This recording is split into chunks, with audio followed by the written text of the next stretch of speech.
पूजा कराओ हो माया मोर।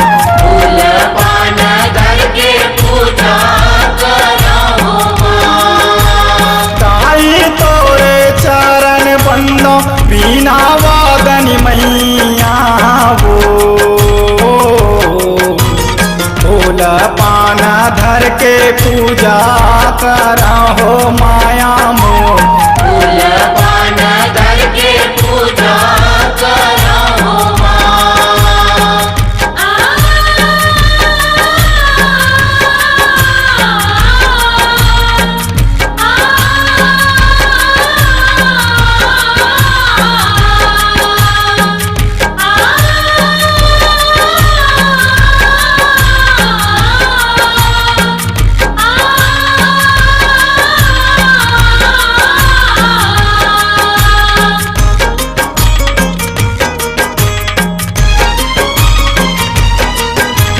स्वर के देवी तोला कहते मयूर के सवारी वो। बिना पुस्तक हाथ धरे हस जग के तय महतारी वो। जग के तय महतारी ओ मैया, जग के तय महतारी ओ। बिना पुस्तक हाथ धरे जग के तय महतारी ओ। स्वर के देवी तोला कहते मयूर के सवारी वो। बिना पुस्तक हाथ धरे हस जग के तय महतारी वो। जग के तय महतारी ओ मैया, जग के तय महतारी ओ। बिना पुस्तक हाथ धरे जग के तय महतारी ओ। सभा बीच गुहार करते हाँ बिना वादनी मैया वो। फूल पाना धर के पूजा कराओ हो माया मोर। फूल पान धर के पूजा कराओ माँ।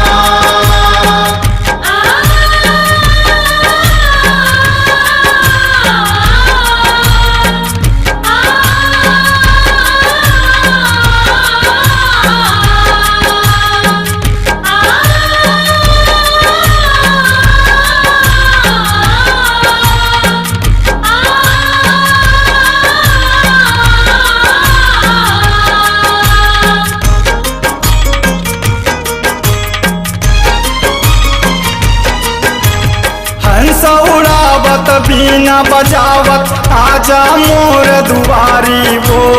तोर बिना ये सुनना पड़े है ताई तोर फुलवारी वो।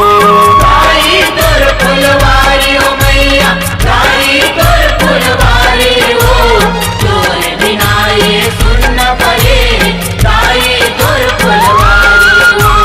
हंस उड़ावत बीना बजावत आजा मोर दुआरी वो। तोरे बिना ये सुनना पड़े है ताई तोर फुलवारी वो।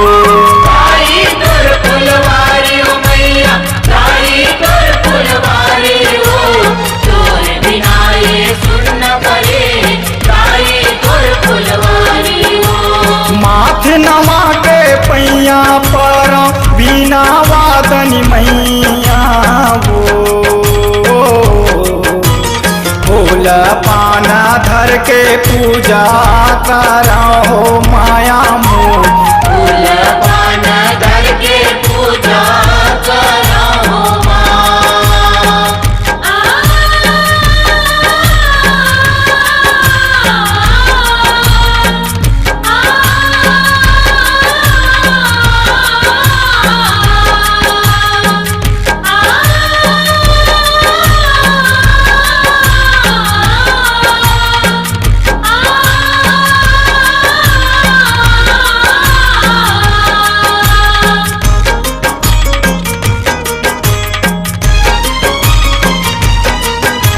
सबला ज्ञान देवैया दाई कब आही मोर पारी वो। परे हवाओं में तोर डेहरी माँ बन के आज भिखारी वो।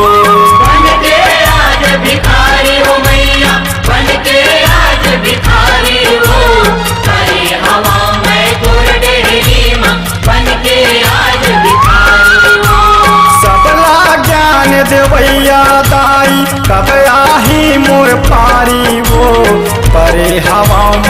तोर डेहरी माँ बन के आज भिखारी हो। बन के आज भिखारी हो मैया, बन के आज भिखारी हो। हरे हवा में तोर डेहरी माँ बन के आज भिखारी हो। कोनो नहीं है दुनिया भर में बिना वादनी मैया वो। फूल पाना धर के पूजा कराओ माया मोह। फूल पान धर के पूजा कराओ माँ।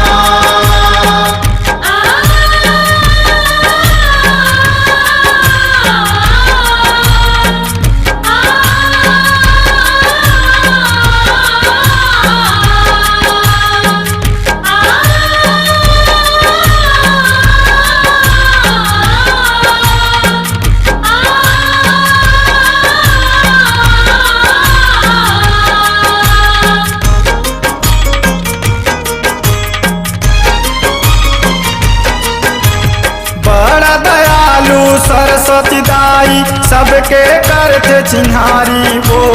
बहती दरिया अर्जी करते है धर के पान सुपारी वो।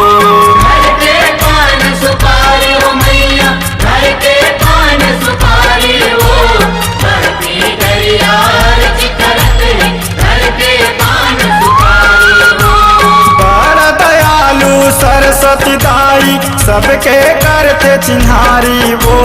बहती दरिया अर्जी करते है धर के पान सुपारी वो। घर के पान सुपारी हो मैया, घर के पान सुपारी हो। भक्ति दरिया अर्ज करत है घर के पान सुपारी हो। उभय दीन दयाल माथ नमायन बिना वादनी मैया वो। फूल पान धर के पूजा कराओ माया मोह।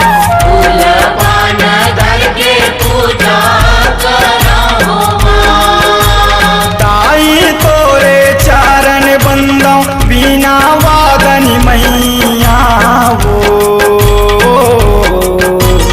फूल पाना धर के पूजा कराओ माया मोह।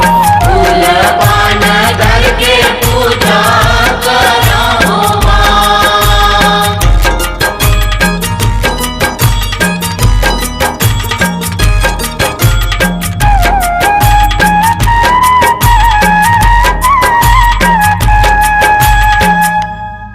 छत्तीसगढ़ी गाना सुनने के लिए हमारे YouTube चैनल को सब्सक्राइब करें और नए नए अपडेट पाने के लिए बेल आइकॉन को प्रेस करें।